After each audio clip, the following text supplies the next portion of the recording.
प्रिय मित्रों, नमो नमः। संस्कृत कौमुदी में आप सभी लोगों का स्वागत है। मित्रों, हम लोग अध्ययन कर रहे हैं, तैयारी कर रहे हैं एलटी ग्रेड शिक्षक भर्ती के संपूर्ण पाठ्यक्रम का, और इस समय उसी के पाठ्यक्रम के अनुसार साहित्य से नीति शतकम ग्रंथ का अध्ययन चल रहा है। और हम लोग कल की कक्षा में इसके 62 श्लोकों तक का अध्ययन कर चुके हैं, और अब आज की कक्षा में इसके इस 63वें श्लोक से अध्ययन प्रारंभ करते हैं। और यह श्लोक मित्रों परोपकार पद्धति का दूसरा श्लोक है, और पहले श्लोक का मित्रों हम लोग अध्ययन कल की ही कक्षा में कर चुके हैं। और मित्रों, आप लोगों का जो इतने अच्छे अच्छे कमेंट्स आते हैं, तो उससे पढ़ करके मुझे अंदर से बहुत ही गर्व महसूस होता है। मुझे अत्यंत प्रसन्नता होती है, साहस मिलता है, उत्साह मिलता है, इतना कि मैं उसे आप लोगों को शब्दों में नहीं बता सकता। और मैं हमेशा यह प्रयास करता रहता हूँ, यह पढ़ करके कमेंट्स आप लोगों के, कि आप लोगों की तैयारी में और बेहतर ढंग से करा सकूं, और आप सभी लोगों का इस भर्ती में, टीजीटी इत्यादि के भर्ती में चयन हो। इस नवरात्रि में आप सभी लोगों को मेरे तरफ से यही शुभकामनाएं। तो मित्रों, चलिए अब हम लोग अध्ययन प्रारंभ करते हैं। आप लोग अपनी पुस्तक, नीति शतक और अपना नोट्स लेकर के बैठ जाइए। तो एक बार मित्रों हम लोग इसको पढ़ लेते हैं। श्रोत्रम श्रुतेनैव न कुंडलेन दानेन पाणिः न तु कंकणेन विभाति कायः करुणाकुलानां परोपकारेण न चंदनेन। मित्रों, इस श्लोक में महाकवि भर्तृहरि यह बता रहे हैं कि पुरुषों का वास्तविक आभूषण क्या होता है, वास्तव में पुरुषों का किससे सुशोभित होता है, उसका भूषण क्या होता है, इस श्लोक में चर्चा कर रहे हैं। तो चलिए हम लोग इसको परीक्षा की दृष्टि से अध्ययन करते हैं। इसके अर्थ को समझने के लिए मित्रों, यदि हम लोग इस पद से अगर प्रारंभ करेंगे तो बेहतर ढंग से समझेंगे, है ना। तो करुणा कुलाना, करुणा आकुलाना, यानी कि करुणा से व्याकुल, दया से व्याकुल, है ना, या कह ले करुणा से विह्वल। ठीक, अर्थात कर ले मित्रों करुणामय, करुणामय। अब कौन करुणामय, तो कह रहे करुणामय पुरुष, करुणामय पुरुष। अब मित्रों यहां चलते हैं, बेहतर समझ में आएगा। तो कह रहे करुणामय पुरुष, है ना, का श्रोत्रम, श्रोत्रम अर्थात मित्रों कर्ण या कान, करे करुणामय पुरुष का कान, श्रुतेन एव, श्रुतेन मतलब मित्रों वेद शास्त्र के श्रवण से, वेद शास्त्र के श्रवण से। ठीक, एव माने ही, वेद शास्त्र के श्रवण से ही। और यहां देखिए लिखा है विभाति, विभाति अर्थात सुशोभित होता है, सुशोभित होता है। ठीक, तो कह रहे हैं कि करुणामय पुरुष का जो कान है वह वेद शास्त्र के श्रवण से ही सुशोभित होता है, न मतलब नहीं, कुंडलेन मतलब कुंडल इत्यादि से, न कि कुंडल इत्यादि से। अर्थात जो मित्रों करुणामय पुरुष होते हैं उनका जो यह कानों की शोभा होती है वह श्रुतेन एव, वेद शास्त्र के श्रवण से ही होती है, न कुंडलेना, इस कुंडल इत्यादि को पहन लेने से उसकी शोभा नहीं होती है। अब आगे बढ़ते हैं, अब दूसरे सुशोभन भूषण की बात कर रहे हैं। दानेन अर्थात दान से, सब में तृतीया विभक्ति है मित्रों, दान से ही, पाड़ी मतलब हाथ, पाड़ी मतलब हाथ, कर और दान से ही यह हाथ विभाति माने सुशोभित होता है, न तू कंकणेन, न की कंगन इत्यादि से, है ना, न की कंगन इत्यादि से। अर्थात हाथ से प्रशंसनीय दान देने पर ही यह हाथ सुशोभित होता है, न कि कंगन इत्यादि को पहन लेने से। ठीक, अब नीचे कहते हैं कि कायः, कायः अर्थात मित्रों शरीर। ठीक, इनका शरीर सुशोभित होता है किससे, परोपकारेण अर्थात परोपकार से, परोपकार से सुशोभित होता है, न कि चंदनेन, न कि चंदन इत्यादि से। यह परोपकार से सुशोभित होता है यह शरीर, न कि हम चंदन इत्यादि का लेप लगा लेंगे सुगंधित तो उससे सुशोभित होता है। ठीक मित्रों, तो एक बार इसके संपूर्ण अर्थ को पुनः देख लेते हैं। तो कह रहे हैं भर्तृहरि कि करुणामय पुरुष के कान की शोभा वेद शास्त्र के श्रवण से होती है, न कि कुंडल इत्यादि से। आगे करें उनके, फिर करुणामय पुरुष के हाथ की शोभा दान से होती है। हाथ की सुशोभित, जो हाथ सुशोभित होता है वह दान इत्यादि से होता है, न कि कंगन से। फिर आगे करें, यह करुणामय पुरुष का शरीर परोपकार से सुशोभित होता है, न कि चंदन इत्यादि के लेप से, या कि न कि चंदन से। ठीक, तो मित्रों यह आप लोगों को अर्थ तो बेहतर समझ में आ गया होगा। अब इस पे हम लोग प्रश्नोत्तरी और अलंकार की चर्चा करते हैं। तो सर्वप्रथम मित्रों हम लोग इसमें पहले अलंकार देख लेते हैं, फिर इसके बाद इसमें से खोद खोद करके प्रश्नों को निकाला जाएगा। तो बात करते हैं हम लोग सर्वप्रथम मित्रों इसमें अलंकार कौन सा है। क्योंकि अभी हम लोग अर्थ को समझे हैं तो अलंकार इसी जगह देख लेते हैं। इसमें मित्रों अलंकार है परिसंख्या अलंकार। परिसंख्या अलंकार, ठीक, इसको नोट कर लीजिएगा मित्रों आप लोग, परिसंख्या अलंकार है ना। अब लेकिन हम लोग बात करते हैं कि परिसंख्या अलंकार कहते किसको हैं। अब इसको समझेंगे तब तो इसको समझ पाएंगे। तो देखिए, चलिए परिसंख्या अलंकार के बारे में चर्चा करते हैं मित्रों। तो परिसंख्या अलंकार का जो आधार है वो मीमांसा दर्शन की परिसंख्या विधि को माना, मतलब परिसंख्या विधि है। यह मित्रों आप लोगों के पीजीटी या फिर टीजीटी इत्यादि के लिए भी बहुत महत्वपूर्ण प्रश्न है यह, है ना। नोट कर लीजिए, परिसंख्या अलंकार का जो आधार है वह कौन है? मीमांसा दर्शन। मीमांसा दर्शन की एक परिसंख्या विधि होती है, परिसंख्या विधि, है ना। परिसंख्या विधि, यही इस मीमांसा दर्शन की परिसंख्या विधि परिसंख्या अलंकार का आधार है। अगर मित्रों मान लेते हैं आप लोगों से पीजीटी इत्यादि, आप सभी लोग एलटी के साथ साथ टीजीटी पीजीटी की भी तैयारी कर रहे होंगे, तो उस पीजीटी में यदि पूछ दिया परिसंख्या अलंकार का आधार कौन सा दर्शन है, तो कौन सा दर्शन है मित्रों? मीमांसा दर्शन है। आप लोग अपनी नोट्स और अपनी पुस्तक में भी यत्र तत्र इसको नोट कर लीजिएगा, ठीक। अब बात करते हैं हम लोग मित्रों इस परिसंख्या विधि की, कि परिसंख्या विधि किसको कहते हैं, तब तो यह परिसंख्या अलंकार समझ में आएगा। तो देखिए परिसंख्या विधि क्या कहलाती है। जब युगपत वस्तुओं, जब एक ही स्थान पर युगपत वस्तुओं की प्राप्ति हो। फिर से समझिएगा, थोड़ा कहने में गड़बड़ा गए हम। जब एक स्थान पर युगपत वस्तुओं की प्राप्ति हो, युगपत अर्थात साथ साथ, युगपत अर्थात एक ही साथ दो वस्तुओं की प्राप्ति हो, और उसमें से एक का जब निषेध कर दिया जाता है, उस विधि को परिसंख्या विधि कहलाती है। वही विधि परिसंख्या विधि कहलाती है। अब ऐसे समझिए मित्रों, जैसे मान लीजिए यह एक स्थान है, यहां पर यह दो वस्तु हमें प्राप्त हो गई, एक साथ आ गई, ठीक। यह एक स्थान पर युगपत यानी दो वस्तुएं साथ में ही प्राप्त हो गई, और इसमें से एक का हम निषेध कर देते हैं और एक को ग्रहण कर लेते हैं, अर्थात एक का निषेध करके एक की प्राप्ति करते हैं। इसी विधि को परिसंख्या विधि कहलाती है। यही विधि परिसंख्या विधि कहलाती है। तो मित्रों ये परिसंख्या विधि तो आप लोगों को समझ में आ गई होगी कि जहां पर दो वस्तुएं एक साथ या प्राप्त हो जाएं, इसमें से एक का निषेध कर दिया जाए, इस विधि को परिसंख्या विधि कहते हैं। चलिए अब हम लोग चलते हैं परिसंख्या अलंकार में, ठीक। अब इसको हटा लेते हैं, इसका कोई काम नहीं, थोड़ा सा स्पेस कम है मित्रों। अब परिसंख्या अलंकार में चलते हैं।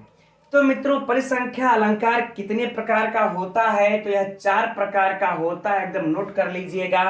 पीजीटी की परीक्षा के लिए, नेट की परीक्षा के लिए बहुत बहुत महत्वपूर्ण है। हो सकता है आप लोगों से एलटी में भी पूछ दे। तो यह परिसंख्या अलंकार 4 प्रकार से होता है। एक प्रश्नवाचक की दृष्टि से, एक अप्रश्न की दृष्टि से, वाच्य की दृष्टि से और व्यंग्य की दृष्टि से। चलिए मित्रों ये तो अलंकार की चर्चा हुई, 4 प्रकार का हो जाता है। अब बात करते हैं परिसंख्या अलंकार कहते किसको हैं। तो कह रहे हैं कि या तो पूछी गई हो कोई बात या फिर नहीं भी पूछी गई हो, अर्थात प्रश्न किया गया हो चाहे प्रश्न न किया गया हो, लेकिन अगर वहां पर दोनों उपस्थित होते हैं तो उसमें एक का निषेध करके एक को अपनाना, यह परिभाषित करना ही परिसंख्या अलंकार कहलाता है। अब मित्रों इस तरह से नहीं समझ में आया होगा, तब उदाहरण से समझिए। एक उदाहरण आप लोगों को दे देते हैं। काव्य प्रकाश के अनुसार ही उसमें एक श्लोक आया हुआ है कि पुरुष को एकांत में ध्यान करना चाहिए, है ना। यह देखिए प्रश्न की दृष्टि से है, एकदम सरलता पूर्वक मित्रों समझ में आएगा, बस ध्यान से समझिए। पुरुष को एकांत में किसका ध्यान करना चाहिए, किसका ध्यान करना चाहिए। तो ये तो मित्रों हो गया हम लोगों का प्रश्न की दृष्टि से। अब किसका ध्यान करना चाहिए, तो हम लोगों को दो बातें यहां पर प्राप्त हो जाती हैं। एक तो प्राप्त होता है श्री कृष्ण, एक क्या श्री कृष्ण, और दूसरा क्या होते हैं कि स्त्री। अर्थात जब पुरुष एकांत में बैठा हो तो किसका ध्यान करना चाहिए। तो एक तो यहां पर प्राप्त हो गया मित्रों श्री कृष्ण और एक स्त्री, ये दोनों युगपत अर्थात एक साथ प्राप्त हो गए। अब बताइए किसका ध्यान करना चाहिए, तो एकांत में किसका ध्यान करना चाहिए, श्री कृष्ण का। स्त्री का निषेध कर देते हैं, स्त्री का क्या हो गया, निषेध, है ना। एक का निषेध और एक को स्वीकार किया गया। तो मित्रों यहां पर कौन सा अलंकार हो जाएगा, परिसंख्या अलंकार, एकदम पूर्ण रूप से। ठीक, दो का एक साथ, ये दो वस्तुओं का एक साथ प्राप्ति हुई तो एक का निषेध है। इसी तरह से उसी श्लोक में और भी है, उसका हिंदी हम बता रहे हैं। पुरुष को किसकी कामना करनी चाहिए, इस करुणा की या फिर हिंसा इत्यादि की। तो हिंसा इत्यादि का निषेध करके करुणा की कामना करना चाहिए। पुरुष को किसका सेवन करना चाहिए, गंगा जल का या फिर स्त्री नितंब का, है ना, स्त्री स्तन का, किसका सेवन करना चाहिए, तो गंगा जल का सेवन करना चाहिए। ये पूरा श्लोक है मित्रों। ठीक, तो चलिए अब ये तो बातें आप लोगों को समझ में आ गई होगी, परिसंख्या अलंकार। अब चलिए इस अलंकार को हम लोग अब इस श्लोक में घटाते हैं, तभी तो बात हम लोगों की पूरा होगी, समझ में आएगा। चलिए अब यहां पर घटा देते हैं। तो देखिए यहां पर अब आ गई कि पुरुष का कान सुशोभित होता है ना, पुरुष का कान सुशोभित होता है। चलिए इसको भी हटा लेते हैं। पुरुष का कान सुशोभित होता है, दो बातें उपस्थित हुई है, एक वेद शास्त्र के श्रवण से और एक कुंडल से, है ना। दो उपस्थित हुआ कि नहीं, कि इस करुणामय पुरुष के कान सुशोभित होता है, किससे, कुंडल से या फिर वेद शास्त्र के श्रवण से। तो मित्रों यहां कुंडल का निषेध और वेद शास्त्र को स्वीकार, यानी कि पुरुष इत्यादि करुणामय पुरुष का कान का सुशोभा, यानी कान जो सुशोभित होता है वह वेद शास्त्र के श्रवण से होता है, न कि कुंडल से। जैसे मैंने अभी उदाहरण दिया कि पुरुष को एकांत में किसका ध्यान करना चाहिए, तो श्री कृष्ण का ध्यान करना चाहिए, न कि स्त्री का। शुद्ध रूप से मित्रों उसमें परिसंख्या अलंकार है। तो अब मित्रों आप लोगों को आ गया होगा समझ में, परिसंख्या अलंकार एकदम अच्छे तरीके से बैठ गया होगा, मैं ऐसा महसूस कर रहा हूं, है ना। अच्छा, अब दाने न पाड़े न तो कंकड़े न, करे मनुष्य का जो हाथ है, इस हाथ के लिए भी सुशोभित करने के लिए देखिए दो ठो उपस्थित हो गए, एक तो दान और एक कंगन, युगपत उपस्थिति, युगपत प्राप्ति हो रही है। तो दान से सुशोभित होता है, कंगन का हम लोग निषेध कर देंगे। ठीक मित्रों, चलिए तो आ जाए परीक्षा में, तो परिसंख्या अलंकार डन, राइट। अब चलिए इस पे प्रश्नोत्तरी पर चलते हैं।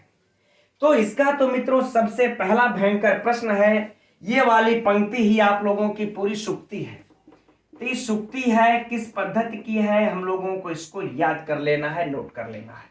परोपकार पद्धति की है, नीति शतकम ग्रंथ का है। चलिए अब इसके से जो देखिए मित्रों प्रश्न कैसे अब बनेगा कि केन विभाति काया करुणाकुलानाम, है ना, किससे सुशोभित होता है शरीर करुणामय पुरुषों का। केन विभाति काया करुणाकुलानाम, तो परोपकारेण। केन विभाति श्रोत्रम करुणाकुलानाम, तो श्रुतेन। केन विभाति ही करुणाकुलानाम, तो दानेन, है ना। केन पाणि ही विभाति करुणाकुलानाम, किससे करुणामय पुरुषों का हाथ सुशोभित होता है, तो दानेन। ठीक इसी प्रकार से मित्रों केन विभाति कायः करुणाकुलानाम, किससे सुशोभित होता है शरीर करुणामय पुरुषों का, तो उत्तर में क्या हो जाएगा, परोपकारेण। ठीक, अब इन तीनों से मित्रों 3 प्रश्न बन गए। अब इसी प्रश्न को आप लोगों से अगर घुमा करके पूछ दिया जाए, है ना, कि करुणामय पुरुषों का, हाँ, ये परोपकार से किसका शरीर सुशोभित होता है, परोपकार से किसका शरीर सुशोभित होता है, तो करुणाकुलानाम, है ना, करुणाकुलानाम। ठीक, इसी प्रकार से हाथ और इस कान में भी मित्रों समझ लेना चाहिए। तो एकदम मित्रों परीक्षा में प्रश्न की दृष्टि से भी यह महत्वपूर्ण श्लोक है, एकदम इसके प्रश्न उत्तरों को नोट कर लीजिएगा। ठीक, चलिए अब हम लोग, ये तो साहित्य की चर्चा हो गई, अब हम लोग चलिए व्याकरण की तरफ बढ़ते हैं। इसके व्याकरणात्मक टिप्पणियों में मित्रों सिर्फ ये 2 महत्वपूर्ण है हमारे दृष्टि में। एक तो श्रोत्रम, श्रु धातु से स्त्रम प्रत्यय लग करके बन जाता है श्रुत्रम, और एक श्रुतेन जो है, तो इसमें क्या होगा, पहले श्रु धातु से कट प्रत्यय लग करके बन जाएगा क्या, श्रुतम। ठीक, अब इसी को जो है कि सुआदि की उत्पत्ति कर लेंगे तृतीया विभक्ति में श्रुतेन। इसी तरह से मित्रों कुंडलेन में भी तृतीया, दानेन में भी, पाड़ी में प्रथमा दिखिले, कंकड़ेन में भी तृतीया, विभाति जानी रहे सुशोभित होता है। और एक है करुणाकुलानाम, अनेक की करुणा से बेवल, तृतीया तत्पुरुष समास स्पष्ट दिख रहा है। परोपकारेण तृतीया, चंदनेन तृतीया, और बाकी इसके व्याकरणात्मक टिप्पणियों में कुछ विशिष्ट है नहीं, है ना। इसका जो महत्वपूर्ण जो प्रश्न बनेगा मित्रों साहित्य से ही बनेगा। हाँ, ये 2 पूछा जा सकता है। अब बात करते हैं मित्रों इसमें छंद की, तो इसमें छंद कौन सा है, उपजाति। ठीक, अब उपजाति छंद पर मित्रों चर्चा भी कल या परसों 2-3 दिन पहले हो चुकी है, कि जिस छंद में एक इंद्र बज्रा हो और एक कोई भी चरण उसमें उपेंद्र बज्रा हो, कोई भी उसमें इंद्र बज्रा हो, कोई भी उपेंद्र बज्रा हो, इन दोनों के मिक्स छंद को क्या कहते हैं, उपजाति कहते हैं। अब इंद्र बज्रा का इसमें देख लीजिएगा, कोई इंद्र बज्रा का होगा, कोई उपेंद्र बज्रा होगा, भूपेंद्र बज्रा का होगा। मैं घटा के आप लोगों को पहले ही बता चुका हूं, यहां पे समय पास होगा, इसलिए चलिए आगे बढ़ते हैं अगले श्लोक की तरफ। तो यह रहा मित्रों अगला श्लोक 64वां। एक बार इसको हम लोग पढ़ लेते हैं, फिर इसके अर्थ इत्यादि को देखा जाएगा। तो पद्माकरम दिन करो विकचम करोति, चंद्रो विकासयति कैरव चक्रवालम, नाभ्यर्थितो जलधरोपि जलम ददाति, संतः स्वयं परहिते विहिताभियोगा। इस श्लोक में मित्रों महाकवि भर्तृहरि यह बता रहे हैं कि जो संत लोग होते हैं, जो सज्जन लोग होते हैं, उनको परोपकार करने के लिए किसी से प्रेरणा की जरूरत नहीं पड़ती है, वह स्वयं ही परोपकार करते रहते हैं। ठीक, अब आइए इसी श्लोक को हम लोग इस अर्थ को इसमें देखते हैं परीक्षा की दृष्टि से। तो महाकवि भर्तृहरि कह रहे हैं कि पद्माकरम अर्थात कमल, कह रहे कमल को दिनकर मतलब सूर्य, दिनकर अर्थात सूर्य स्वयं ही आकर के विकचम मतलब क्या करता है, विकसित करता है अर्थात खिलाता है, विकसित करता अर्थात खिलाता है, करोति माने करता है। ठीक, तो कह रहे हैं कि यह सूर्य जो है इस कमल को स्वयं ही प्रतिदिन में सुबह आकर के इसको विकसित करता है, खिला देता है। इसके लिए कमल को खिलाने के लिए सूर्य को कोई प्रेरित नहीं करता कि तुम जाओ और कमल को खिलाओ, या फिर ये परोपकार का कार्य है ना। तो यही है कि सूर्य प्रतिदिन सुबह आकर के स्वयं ही कमल को विकसित करता है, और चंद्र है ना अर्थात चंद्रमा विकासयति विकसित करता है, खिलाता है ना, विकसित करता ही लिख ले, चाहे खिलाता है भी लिख लेंगे, कोई बात नहीं है। खिलाता है किसको, कैरव चक्रवालम अर्थात मित्रों कुमुद को, जिसको आप लोग कुमुद या कुमुदनी भी कहते हैं। तो कह रहे हैं कि चंद्रमा जो है स्वयं ही आकर के खिलाता है, विकसित करता है इस कुमुद को अर्थात कुमुदनी को, इसके लिए भी चंद्रमा को कोई कहता नहीं है। अब आप लोग मित्रों सोचेंगे, थोड़ा सा चर्चा कर लेते हैं इस कमल और कुमुद, कमल या कुमुदनी किसको कहते हैं। तो मित्रों प्राय हम समझते हैं कि आप सभी लोग जानते होंगे, जो लोग नहीं जानते होंगे उसके डिफरेंट को समझिए। देखिए ये रहा कमल और ये रही कुमुदनी। और कमल की खासियत मित्रों ये होती है कि यह जब भी खिलता है दिन में खिलता है और यह सूर्य के प्रकाश से खिलता है कमल। और जो ये कुमुदनी है, यह कुमुदनी जो है यह चंद्रमा के प्रकाश से खिलती है। यह दिन में देखेंगे तो इस कुमुदनी की पंखुड़ियां बंद हो जाती हैं, दिन में कुमुदनी की पंखुड़ियां बंद हो जाती हैं, रात्रि में ही खिलती हैं और उनको खिलाने का काम यह चंद्रमा करता है। और देखेंगे कमल तो कमल रात में बंद होता है, दिन में खिलता है, खिलाने का काम चंद्रमा सूर्य करता है। ठीक, चलिए अब आगे बढ़ते हैं। तो कह रहे नाभ्यर्थितो, नाभ्यर्थितो मतलब बिना मांगे, ना मतलब नहीं, अभ्यर्थितो मतलब बिना मांगे, कह लेते हैं बिना मांगे ही। जलधरो अपि मने बादल भी, बिना मांगे ही बादल भी जलम ददाती, जल को दे देता है। और यह बादल भी होता है, किसी के मांगने का इंतजार नहीं करता है, बिना मांगे ही लोगों को जल देता रहता है। तो संतः मतलब संत लोग, सज्जन लोग, स्वयं परहिते यानी कि स्वयं ही, अर्थात स्वयं ही अर्थात किसी के प्रार्थना करने पर नहीं, किसी के प्रार्थना करने पर, किसी के प्रेरणा देने पर नहीं, स्वयं ही, है ना, स्वयं तो लिखा ही है, स्वयं ही परहिते मतलब दूसरों के हित के लिए, दूसरों के हित के लिए क्या करते, विहिताभियोगा, विहिताभियोगा मतलब दृढ़ आग्रह से युक्त होते हैं, विहिताभियोगा अर्थात दृढ़ आग्रह से युक्त होते हैं, अर्थात परोपकार करने का आग्रह करते हैं। तो मित्रों इस पंक्ति का मूल अर्थ जो हो जाएगा कि सज्जन पुरुष लोग होते हैं बिना कहे ही, बिना मांगे ही, स्वयं ही दूसरों के हित में लगे रहते हैं। ठीक है मित्रों, एक बार संपूर्ण अर्थ को देख लेते हैं पुनः। कह रहे हैं कि सूर्य कमल को खिलाता है प्रतिदिन सुबह में आकर के, चंद्रमा कुमुदनी को खिलाता है या विकसित करता है, और बादल भी बिना मांगे ही लोगों को जल देता है। तो सज्जन लोगों का, संत लोगों का स्वभाव ही यही होता है कि यह स्वयं ही बिना मांगे, बिना कुछ कहे, किसी से दूसरों के परहित में लगे रहते हैं, दूसरों का हित करते रहते हैं। ठीक मित्रों, अब चलते हैं परीक्षा उपयोगी प्रश्न की तरफ। तो मित्रों ये वाली पंक्ति जो है बहुत बहुत महत्वपूर्ण सूक्ति, नीति शतकम में तो सूक्तियां ही सूक्तियां भरी पड़ी हैं मित्रों, बहुत महत्वपूर्ण सूक्ति है, इसको नोट कर लेना है। ठीक, अब बात करते हैं इसमें इसी जगह पे अलंकार की। तो मित्रों आप लोगों को यह सूक्ति नजर आ रही है, तो जहां पर भी इस तरीके की सूक्ति नजर आ जाए वहां पे कौन सा अलंकार हो जाएगा,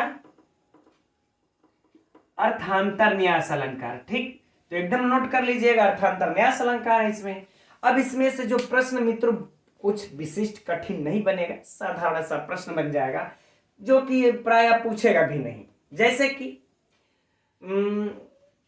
दिनकर सूर्य किसको खिलाता है, तो कमल को, चंद्रमा किसको विकसित करता है, तो कुमुदनी को, और उसके बाद ये तो वही बात है, इसमें भी प्रश्न हो जाएगा। अब आगे करते हैं कि कौन पुरुष बिना कुछ कहे ही अपने आप स्वतः ही लोगों का परोपकार या परहित में लगे रहते हैं, तो संतः लोग, है ना, यही सब प्रश्न बन जाएंगे जो कि साधारण, कोई कंफ्यूजन वाले प्रश्न नहीं है। ठीक, चलिए इसके व्याकरणात्मक टिप्पणी को देखते हैं।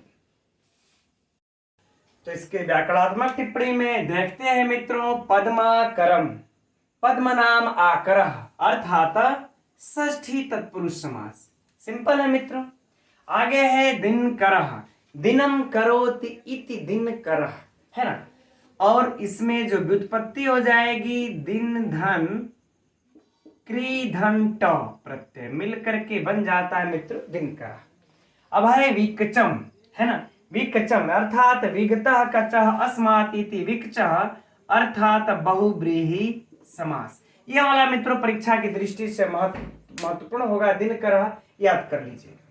आगे है चंद्रः विकासयति, जान ही रहे, कैरव चक्रवालम, है ना, तो कैरवाणाम चक्रवालाम यानी कौन सा समास हो जाएगा, षष्ठी तत्पुरुष समास। यहां भी सिंपल है, न अभ्यर्थितो, है ना, तो हो जाएगा अभी अर्थ का, अभी उपसर्ग पूर्वक अर्थ धातु लगा लेते हैं, कट प्रत्यय कर लेते हैं मित्रों, बन जाएगा अभ्यर्थितः।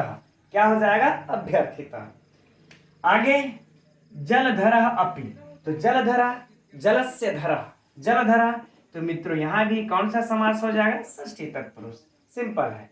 जलम ददाति, कोई बात नहीं। अब आगे है संत स्वयं परहिते विहिताभियोगा, संत स्वयं परहिते, परेशान हितम परहितम, तो यहां भी मित्रों षष्ठी तत्पुरुष समास। अब आगे है विहिताभियोगा, तो विहिताभियोगा क्या हो जाएगा? विधन धाधन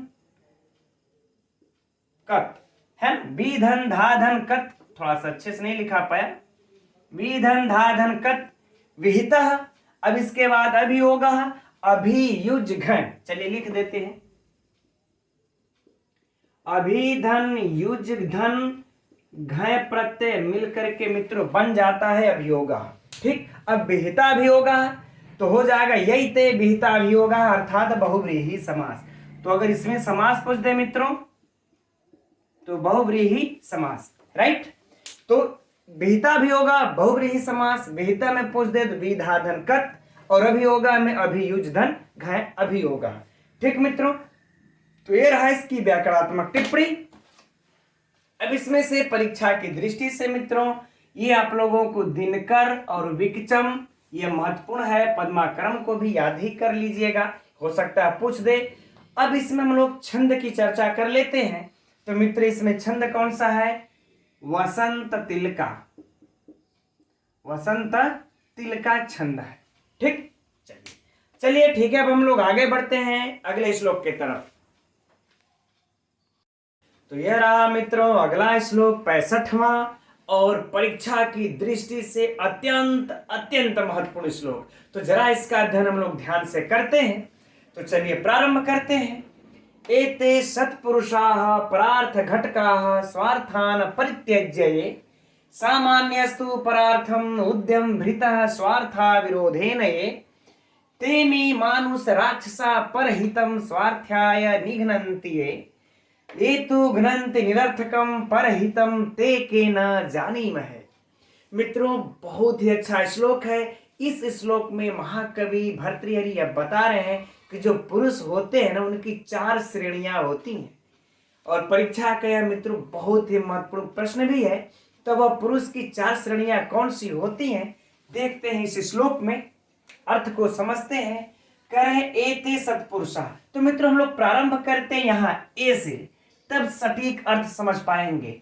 ये माने जो पुरुष, ये अर्थात जो पुरुष है ना, तो कह रहे हैं जो पुरुष परार्थ घटका, परार्थ घटका मतलब दूसरों के हित के लिए, परम अर्थात दूसरों के हित के लिए, दूसरों के हित के लिए। ठीक, स्वार्थान, स्वार्थान अर्थात अपने हित को, अपने हित को, परित्यज्य मतलब त्याग देते हैं, छोड़ देते हैं, है ना। तो कह रहे जो पुरुष दूसरों के हित के लिए अपने हित का क्या कर देते हैं? त्याग कर देते हैं, ते, है ना, वे ए ते अर्थात ते, वे पुरुष, वे पुरुष, वे पुरुष सत्पुरुषाः यानी कि सज्जन पुरुष, उत्तम पुरुष कहे जाते हैं। वह क्या कहे जाते हैं मित्रों? उत्तम पुरुष कहे जाते हैं, वह उत्तम पुरुष की श्रेणी में आते हैं। तो मित्रों यहाँ पर ए जो शब्द आया है, इस ए का सर्वनाम है एते, यद्यपि होता ते है लेकिन एते यहाँ पर है। चलिए व्याकरणिक दृष्टि है, उस पर चर्चा बाद में कर लेंगे। तो कह रहे हैं कि यह ए क्या, यह ते क्या है? सर्वनाम है। अगर परीक्षा में यह भी पूछे कि एते सर्वनाम किसका है तो ए का है। अगर विकल्प दे देगा सत्पुरुषा के परार्थ घटका स्वार्थान क्या है तो ए का है सर्वनाम। ठीक, चलिए अब इस पर चलते हैं। तो कह रहे हैं कि फिर से एक बार अर्थ को देख लेते हैं। जो पुरुष दूसरों के हित के लिए अपने हित का परित्यज्य त्याग कर देते हैं, एते सत्पुरुषा, वे ही उत्तम पुरुष है। एक श्रेणी बता दिए। अब दूसरी श्रेणी बता रहे हैं, कह रहे हैं सामान्यस्तु, और कह रहे हैं वो पुरुष सामान्य है। कौन सामान्य है? कह रहे हैं परार्थम उद्यम भृतः, कह रहे हैं कि जो दूसरे के हित में लगे रहते हैं। दूसरों के परार्थम मतलब दूसरों के हित में लगे रहते हैं, लेकिन किस प्रकार से? स्वार्थ विरोधेन, स्वार्थ अविरोधेन, स्वार्थाविरोधेन स्वार्थ अविरोधेन, यानी कि अपने हित का विरोध, अविरोधेन यानी विरोध किए बिना, अर्थात छोड़े बिना। तो अपने हित का त्याग किए बिना, त्याग है ना, इस तरह से लिख लेते हैं, अपने हित का त्याग किए बिना, राइट। ए माने जो पुरुष, फिर इस ए का, चलिए ठीक है। तो कह रहे हैं कि जो पुरुष अपने हित का त्याग किए बिना दूसरों के हित में लगा रहता है, वह सामान्यस्तु, वह सामान्य पुरुष कहा जाता है, वह सामान्य पुरुष होता है। यह पुरुष की दूसरी श्रेणी हो गई मित्रों। ठीक, अब आगे बढ़ते हैं। कहते अमी, और वे पुरुष अमी मानुष राक्षसा, मानुष राक्षस रूपक अलंकार है मित्रों, है ना, मानुष रूपी राक्षस क्या है? मानव रूपी राक्षस। और वे पुरुष मानव रूपी राक्षस कहे जाते हैं। कौन पुरुष? कहे परहितम, अर्थात दूसरों के हित का क्या कर देते हैं? दूसरे के हित को निघ्नन्ति अर्थात मार डालते हैं, निघ्नन्ति अर्थात मार डालते हैं, अर्थात हनन कर लेते हैं। स्वार्थाय माने अपने अर्थ के लिए या फिर अपने हित के लिए। ठीक, तो और ये मतलब वही हो गया जो पुरुष। तो कह रहे हैं कि जो पुरुष अपने हित के लिए परहितम, दूसरों के हित को निघ्नन्ति मार डालते हैं, ते अमी वे पुरुष मानुष राक्षसा, मानव रूपी राक्षस है। ठीक, अब तीसरी श्रेणी होगी। चौथी श्रेणी को देखिए कितने अच्छे शब्दों में बता रहे हैं, यद्यपि आप सभी लोग मित्रों इसका अर्थ जानते होंगे। ए माने और जो पुरुष, कह रहे हैं जो पुरुष क्या करते हैं? तू घ्नन्ति मतलब हनन करते हैं या फिर मार डालते हैं, है ना। किसका? निरर्थक माने बिना किसी प्रयोजन के, बिना किसी अर्थ के। ठीक, या बिना किसी प्रयोजन के कह लें, या बिना किसी हित के, बल्कि कह लें बिना किसी हित के ही, चूंकि हित की चर्चा ऊपर से ही चली आ रही है। और कहे बिना हित के ही किसी के, परहितम मतलब दूसरों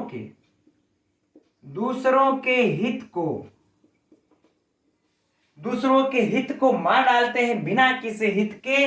ते मने वे पुरुष को, है ना, इस ए का सर्वनाम, उस पुरुष को के न जानीम है। उस पुरुष को के मने क्या कहते हैं? क्या कहते हैं? न जानीम है, मैं नहीं जानता, नहीं जानता। अब उस पुरुष को क्या कहते हैं? कह रहे मैं जानबे नहीं करता कि उसको क्या कह सकते हैं। ठीक, फिर से इसके अर्थ को देख लिया जाए। कह रहे हैं कि ये माने जो पुरुष, कह रहे हैं कि निरर्थकम बिना किसी हित के ही, परहितम दूसरों के हित को, घ्नन्ति मने मार डालते हैं, ते मने उस पुरुष को, के मने क्या कहते हैं? न जानी मैं नहीं जानता कि ऐसे पुरुष को कहेंगे क्या कहेंगे। ठीक, अब संपूर्ण अर्थ को मित्र एक बार पुनः देख लेते हैं। कह रहे वे पुरुष, जो पुरुष अपने हित को भी दूसरों के हित के लिए अपने हित को त्याग देते हैं, वे पुरुष उत्तम पुरुष कहे जाते हैं। और जो पुरुष अपने हित का त्याग किए बिना ही दूसरों के हित में लगे रहते हैं, वे पुरुष सामान्य पुरुष कहे जाते हैं। और जो पुरुष अपने हित के लिए दूसरों के हित को मार डालते हैं, वे पुरुष मानव रूपी राक्षस कहे जाते हैं। और उसके बाद कहते हैं कि जो पुरुष बिना किसी हित के ही दूसरों के हित को मारते रहते हैं या मार डालते हैं, उसको क्या कहते हैं? मैं नहीं जानता। अब मित्रों इसमें से परीक्षा के लिए प्रश्न पर चलते हैं। तो सबसे महत्वपूर्ण प्रश्न तो मित्रों आप सभी लोग जानते हैं, यही है कि नीति शतकम के अनुसार पुरुष की या है ना मनुष्यों की कितनी श्रेणियां हैं। नीति शतकम के अनुसार मनुष्यों की कितनी श्रेणियां हैं? तो मित्रों 4 श्रेणी है। एक पहला उत्तम पुरुष, दूसरा है सामान्य पुरुष, तीसरा है ये मानव रूपी राक्षस पुरुष, और चौथे के लिए तो कह दिया कि मैं उसे जन्म नहीं करता कि चौथा पुरुष है कौन।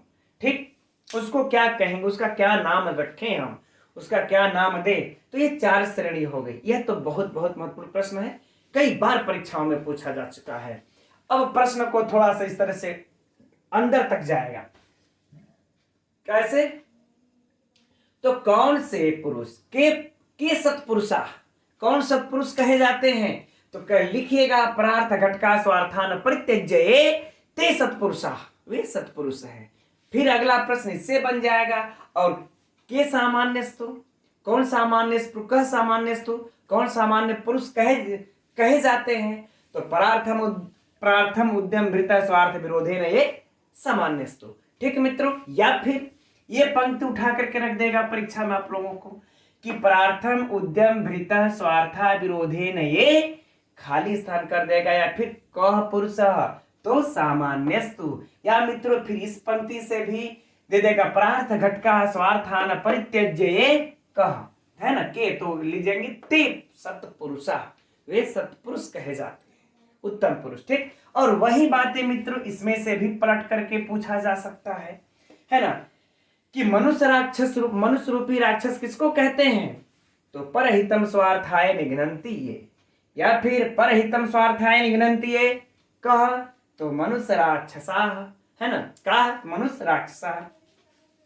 ठीक के हो गया। चलिए अब उसके बाद नीचे, अच्छा अब नीति शतक के अनुसार भर्तृहरि चौथा जो पुरुष की श्रेणी है, इसमें से देखिए जो प्रश्न कैसे पूछेगा, इसमें से कि जो बिना हित के ही दूसरों के हित को मार डालते हैं उसे कौन सा पुरुष कहते हैं? उत्तम पुरुष। विकल्प सुनिए, फिर से प्रश्न सुनिए, फिर से एक बार रिपीट कर लेते हैं। जो पुरुष बिना हित के ही दूसरे के हित को मार डालते हैं वे पुरुष क्या कहलाते हैं? विकल्प ए उत्तम पुरुष, बी सामान्य, सी मानव रूपी राक्षस, और चौथा न जानी मैं, तो मैं उसे नहीं जानता कि उसे क्या क्या कहते हैं। राइट मित्रों, तो ये बहुत सबके सब महत्वपूर्ण प्रश्न है, परीक्षा के लिए इसको नोट कर लीजिएगा। अब चलिए हम लोग इसमें जो है कि आगे बढ़ते हैं व्याकरणात्मक टिप्पणियों में। तो इसके व्याकरणात्मक टिप्पणियों को देखते हैं मित्रों। कुछ महत्वपूर्ण प्रश्न इसमें भी परीक्षा के दृष्टिकोण से बनते हैं। तो देखते हैं, एते सत्पुरुषा परार्थ घटका, है ना, तो परार्थ यानी परेशान अर्था, परेशान अर्था, तो परार्था में मित्रों क्या हो जाएगा? षष्ठी तत्पुरुष समास। परेशान अर्था परार्था षष्ठी तत्पुरुष, और फिर तेसाम घटका संपादका, तो मित्रों अगर पूरे में पूछ देगा तो भी कौन सा समास? षष्ठी तत्पुरुष समास। वेरी सिंपल, यानी परार्था में पूछे तो भी षष्ठी तत्पुरुष, और परार्थ घटका में पूछे तो भी षष्ठी तत्पुरुष। आगे बढ़ते हैं, स्वार्थान परित्यज्य, तो परि उपसर्ग पूर्वक त्यज धातु से लेप प्रत्यय लग करके बन जाता है मित्रों परित्यज्य। बहुत आसान है, सब लोग जान रहे होंगे आप लोग। सामान्यस्तु परार्थम उद्यम भृतः, तो परार्थम का तो अभी चर्चा हुई, षष्ठी तत्पुरुष। उद्यम का देख लेते हैं, तो उद्धन यम धन अप प्रत्यय, उदयम अप प्रत्यय मिल करके मित्रों बन जाता है उद्यम। अब आगे बढ़ते हैं, स्वार्था अविरोधेन, तो स्वार्था स्वस्य अर्था वही हो जाएगा। स्वार्था में कौन सा समास? तो षष्ठी तत्पुरुष समास, स्वस्य अर्था षष्ठी तत्पुरुष। अब अविरोधन में न विरोध, तो यदि अविरोधन में पूछे तो नए तत्पुरुष, अविरोधा में नए तत्पुरुष। अब अगर स्वार्था अविरोधन पूरे में पूछ दे तब कौन सा समास? तो स्वार्थ का विरोध किए बिना, है ना, तो स्वार्थ का मित्रों तो यहां पर भी षष्ठी तत्पुरुष समास हो जाएगा, है ना। अब उसके बाद करण के अर्थ में तृतीया विभक्ति लगा देंगे, स्वार्था विरोधेन हो गया। ठीक, फिर से इसको ध्यान से देख लीजिए। स्वार्था में षष्ठी तत्पुरुष समास और अविरोधेन में नए तत्पुरुष समास, और फिर जब इन दोनों का समास हुआ है तो षष्ठी तत्पुरुष, फिर करण अर्थ में तृतीया विभक्ति लगा करके स्वार्था विरोधे। ठीक, आगे बढ़ते हैं। तेमी मानुष राक्षसा, मानुष का देख लेते हैं महत्वपूर्ण है परीक्षा की दृष्टि से। तो मित्रों मनुधन, इसमें अय प्रत्यय लग करके बन जाता है मनुष्य। क्या बन जाता है? मनुष्य। इसमें अब आप लोग सोच रहे होंगे मनुधन आए, मनुष्य कैसे हुआ? इसमें इस जो मूर्धन्य शकार है इसका आगम हो जाता है, तो बन जाता है मनुष्य, बन गया। अब इस मनुष्य में अण प्रत्यय लगा लेते हैं, अण प्रत्यय जब लगा लेते हैं तो बन जाता है क्या मित्रों? मानुष। क्या बन जाएगा? मानुष। तो यदि परीक्षा में पूछे मानुष में कौन सा प्रत्यय है, तो अण प्रत्यय है, आदि वृद्धि हो जाती है अड़ के इत होने के कारण। ठीक, तो मानुष। और यदि पूछ दे कि मनुष्य में कौन सा प्रत्यय है, तो फिर अण प्रत्यय है। ठीक, आगे बातें समझ में, ये बहुत बहुत महत्वपूर्ण है मित्रों परीक्षा की दृष्टि से। परहितम, परस्य हितम, पिछले भी श्लोक में भी चर्चा हुई थी। तो कौन समास? षष्ठी तत्पुरुष। स्वार्थ्याय निघ्नन्ति, निघ्नन्ति में मित्रों बहुत महत्वपूर्ण है परीक्षा की दृष्टि से। नि उपसर्ग पूर्वक हन धातु से अब क्या लगा लेंगे? झी लगा लेंगे, तिप्तस झी, यानी कि प्रथम लट लकार प्रथम पुरुष बहुवचन, लट लकार प्रथम पुरुष बहुवचन, हन धातु नि उपसर्ग, बहुत बहुत महत्वपूर्ण परीक्षा की दृष्टि से। एतु घ्नन्ति, तो हाँ बातें वही है, लट लकार प्रथम पुरुष बहुवचन। निरर्थकम है ना, तो इसका मित्रों अभी कल की भी कक्षा में चर्चा हुई थी। निर्गत अर्थ यस्मात् तत् निरर्थक, अर्थात बहुव्रीहि समास। परहितम, परस्य हितम, षष्ठी तत्पुरुष समास हो गया। ते केना जानीमहे, जानीमहे मित्रों एकदम याद कर लीजिए, इसमें ज्ञा धातु है, लट लकार है, यह परीक्षा में पूछ चुका है, इसका धातु का याद रहे, ज्ञा धातु इसमें है।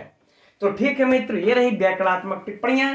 अब इसमें परीक्षा की दृष्टि से ये भी महत्वपूर्ण, इसके महत्वपूर्ण जो प्रश्न है, ये मनुष्य राक्षस वाला तो एकदम बहुत बहुत महत्वपूर्ण है। इसमें का प्रत्यय यह याद कर लेना है, और यह तो पूछ भी चुका है ना। ये भी और ये भी बहुव्रीहि समास, ये भी महत्वपूर्ण मित्रों, और यह भी इसका धातु पूछ चुका, यह भी महत्वपूर्ण है। अब बात करते हैं मित्रों कि इस श्लोक में छंद कौन सा है। तो देख ही रहे हैं, इतना लंबा चौड़ा शार्दुल विक्रीडित छंद है ना, शार्दुल विक्रीडित छंद है। अब मैं समझता हूं यह श्लोक भी आप लोगों को परीक्षा की दृष्टि से पूर्णतया कंप्लीट हो गया। तो यह रहा अगला श्लोक मित्रों, 66वां। एक बार इसको हम लोग पढ़ लेते हैं। पापान निवारयति योजयते हिताय, गुह्यम निगूहति गुणान प्रकटीकरोति, आपतगतं च न जहाति ददाति काले, सन्मित्र लक्षणम इदं प्रवदन्ति सन्तः। इस श्लोक में मित्रों महाकवि भर्तृहरि जो सच्चे मित्र होते हैं उनके लक्षणों के बारे में बता रहे हैं। तो कितने लक्षण बता रहे हैं? यद्यपि आप सभी लोग इसके अर्थ को जानते होंगे, लेकिन हम लोग परीक्षा की दृष्टि से अध्ययन करते हैं कि महाकवि भर्तृहरि सच्चे मित्र के कितने लक्षणों को बता रहे हैं। तो देखते हैं। पापात निवार्यति, अर्थात पापों से या फिर पाप से क्या करता है? निवार्यति अर्थात रोकता है, यानी कि जो सच्चा मित्र होगा वह हमें, जो हमारा सच्चा मित्र होगा वह हमें पाप करने से रोकता है। आगे कहते हैं योजयते हिताय, यानी कि हित के कार्यों में या फिर भलाई के कार्यों में, हित के कार्यों में या फिर भलाई के कार्यों में योजयते मतलब नियुक्त करता है, लगाता है। ठीक, तो हम लोग लिख लेते हैं लगाता है, चलिए ठीक है, कोई बात नहीं। ठीक, हित के कार्यों में लगाता है, यानी वह आपको पाप से रोकेगा। और योजयते हिताय, हित के कार्यों में लगाता है सच्चा मित्र। और क्या करता है? करे गुह्यम, गुह्यम अर्थात छुपाने योग्य, छुपाने योग्य बातों को निगूहति, निगूहति अर्थात मित्रों छिपाता है।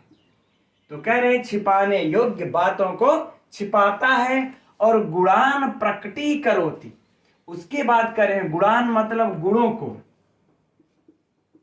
गुणों को प्रकटी करोति प्रकट करता है, प्रकट करता है।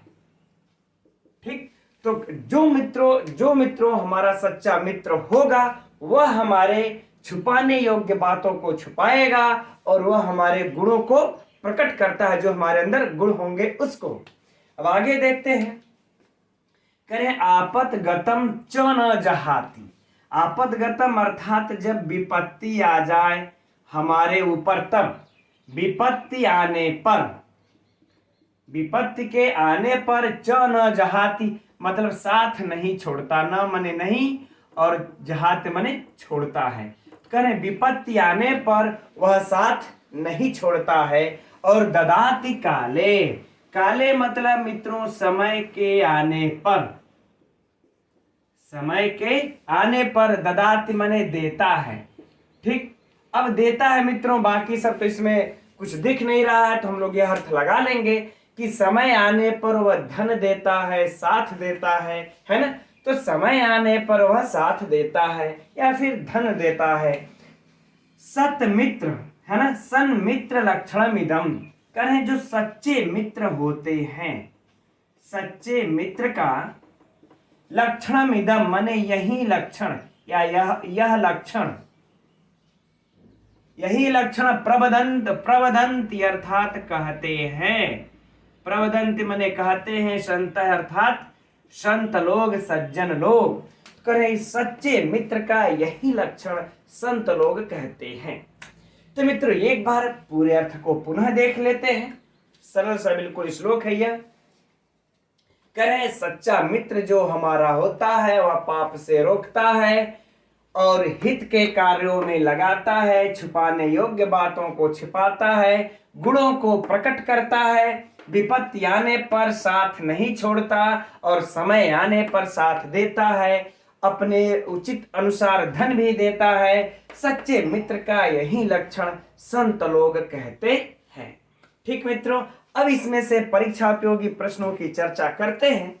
तो सबसे तो पहला प्रश्न यही उठता है मित्रों कि इसमें सच्चे मित्र संत लोगों ने सच्चे मित्र के कितने लक्षण कहे हैं। नीति, फिर से सुनिएगा प्रश्न को, नीति शतक ग्रंथ के अनुसार संत लोगों ने सच्चे मित्र के कितने लक्षण कहे हैं। तो काउंट कर लीजिए, पाप से रोकना 1, हित के कार्यों में लगाना 2, छुपाने योग्य बातों को छुपाना 3, गुणों को प्रकट करना 4, विपत्ति आने पर साथ नहीं छोड़ना 6 और समय आने पर साथ देना 6। ठीक, तो इस प्रकार से संत लोगों ने सच्चे मित्र के कितने लक्षण कहे मित्रों, या 6 से देखिए 6 लक्षण भी है, 6वां श्लोक भी है, 6। ठीक, यह परीक्षा के लिए बहुत महत्वपूर्ण प्रश्न है मित्रों, पूछ भी चुका है। ठीक, अब इसमें से अदर प्रश्न जो बनते हैं उनको देखते हैं, है ना, कि इस तरह से प्रश्न हो जाएगा कि सच्चे मित्र के लक्षण हैं, सच्चे मित्र के लक्षण हैं, पापा निवार्यति योजते हिताय गुह्यम निगूहति सर्वे, उपरोक्त सभी। तो यह क्या हो जाएंगे, तीनों सभी।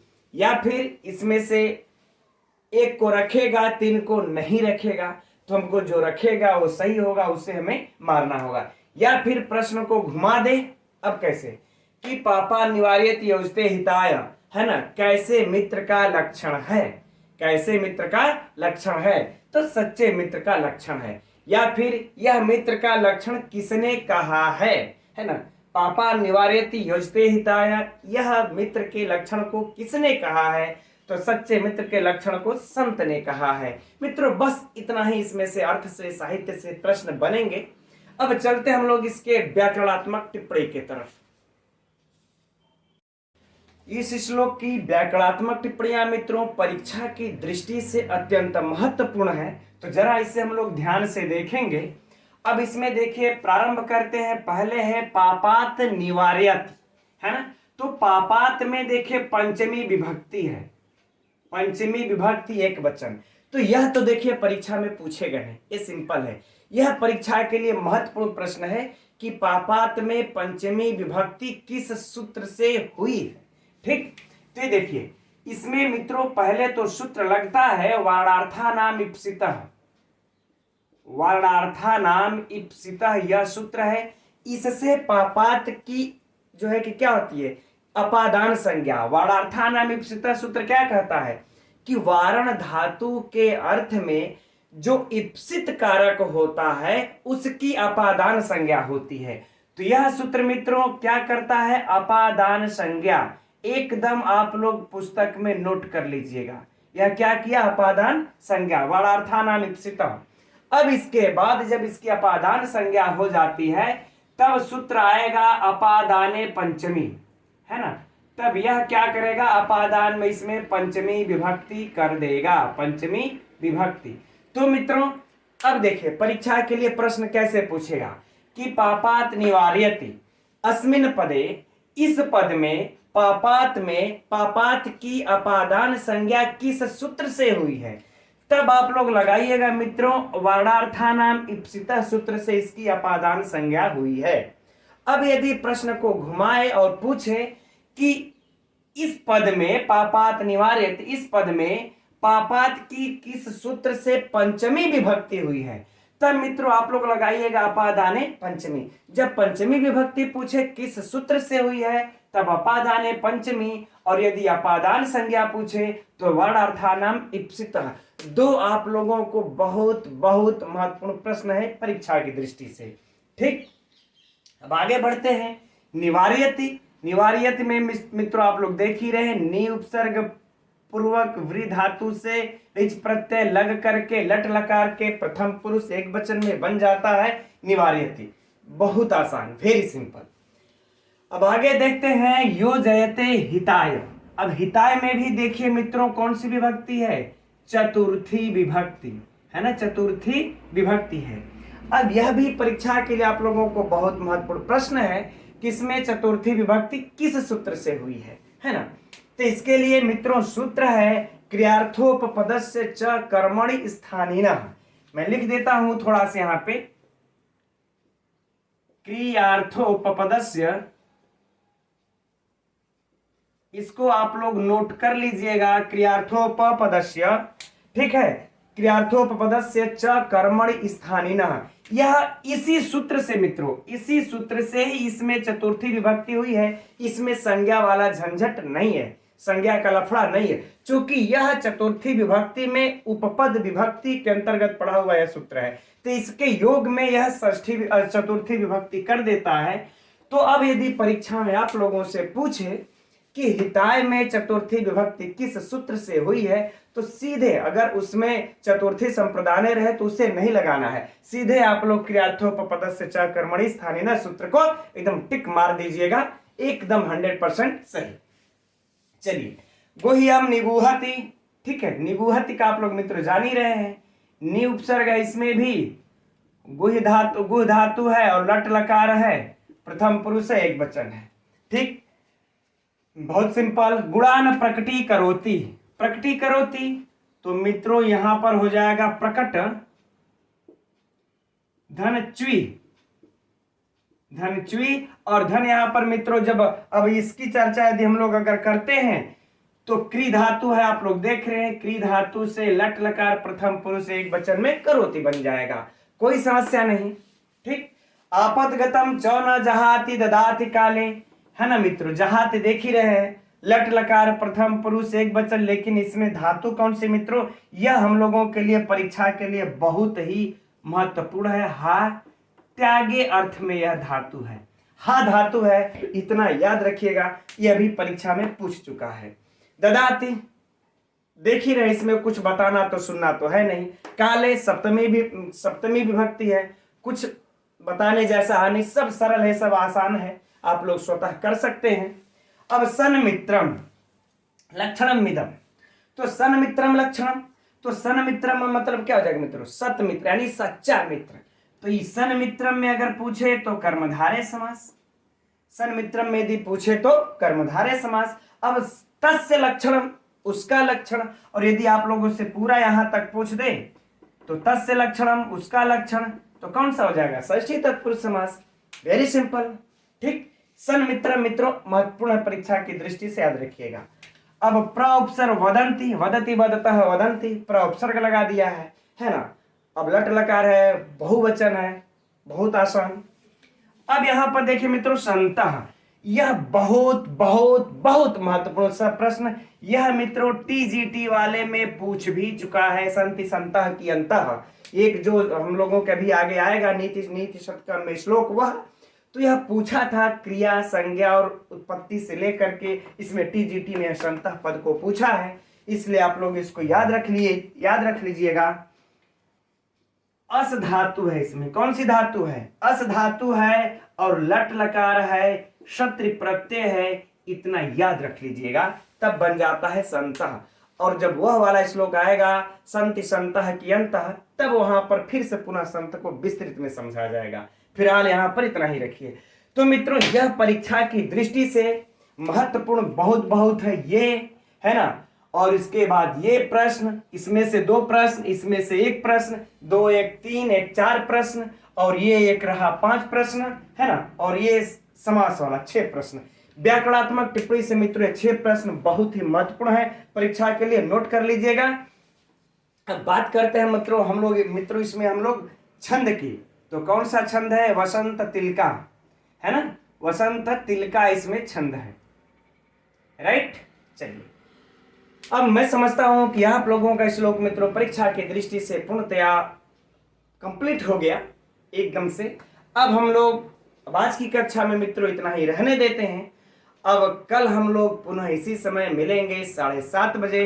और मित्रों आप लोगों को कक्षाएं कैसी लगती हैं कमेंट्स करके अवश्य बताया कीजिए। ठीक है मित्रों, तो हम लोग कल मिलते हैं 7:30 बजे फिर इसी समय शाम को। तब तक के लिए नमो नमः।